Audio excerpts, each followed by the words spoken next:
Hello again, folks. Hope you're well and you're enjoying the last few days of summer. I don't know, is it technically autumn yet? I'm not really sure. Who cares? Anyway, the rock and roll never stops. That's the main thing. So I've come back again to tell you more about the show this week and give you a few highlights, so to speak. Whet your appetite, see what's going on. A new arrival recently, Doobie Brothers. I had one of these before and I gave it away to a friend. And I saw him wearing it recently and I thought, I'll have to get another one. I'll have to get a new one. So I did. So there you go. Doobie Brothers. Great band. Now, also something that came in the post over the last 7 days since I spoke to you last. And was very, very pleased to get this. Big fan. Love this guy. And he recorded a live album in a place called Paymenade in France at a rock festival over there last year. Apparently he's very popular there. But I think he's popular everywhere. He should be, because he's a great guitarist. He's a good guy. He's a nice dude. And he's been around. If you remember Mama's Boys, of course, you know I'm talking about Pat McManus, Northern Ireland.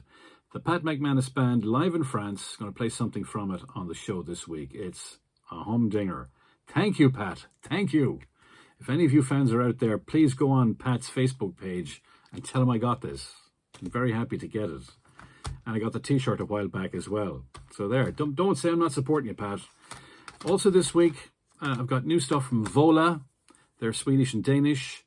I've got something from Albany Down, a new name to me. They're an English band. Scott Stapp. Remember Creed? Scott Stapp has got new music.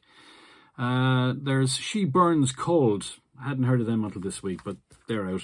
And Van Morrison is in there, Girish and the Chronicles, Steve Hackett Live, recorded in Brighton last year ahead of Foxtrot at 50 and Hackett Highlights, which is coming out soon.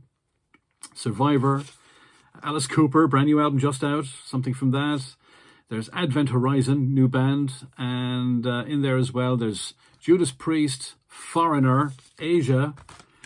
Did I mention Stevie Ray Vaughan? He left us recently. It's his anniversary this month, and I've got something from him. Amazing guitarist, Texas legend. Asia, Jeff Downes' birthday on the 25th. Former Buggles. Rush, Alex Lifeson's birthday this month. Moving Pictures, great album. Judas Priest, Rob Halford's birthday on the 25th. Something from that. Actually, in the States, it was called Hellbent for Leather, but over here it was called Killing Machine. They didn't like that title in the States. It was a bit risque. Tipple Time this week, Frank Zappa, and it's from Funky Nothingness, which came out recently, outtakes and demos, stuff that didn't make some old albums. I think it was recorded back in 1970. Good old Frank. You mightn't like his lyrics sometimes, but his music and his guitar playing, faultless. So there. So where can you hear all this wonderful stuff, Timmy? I'm glad you asked. It's on Zenith Classic Rock. It's only online. Friday night, Sunday night, and Tuesday afternoon. All the details are available to you on Twitter and Facebook and everything else. But I'll tell you anyway. Friday night, 8 o'clock. Sunday 10, Tuesday at 3. Listen on good apps. There's Radio Box, Radio Garden, Get Me Radio, My Tuner, and you can ask Alexa to play Zenith Classic Rock. And Tipple Time with Frank Zappa is thanks to Spike Island Rum, the rum that rocks. Looking forward to rocking your world. Hope you can make it. And have a fantastic weekend. That's all I need to say, really, guys. Thank you and cheers.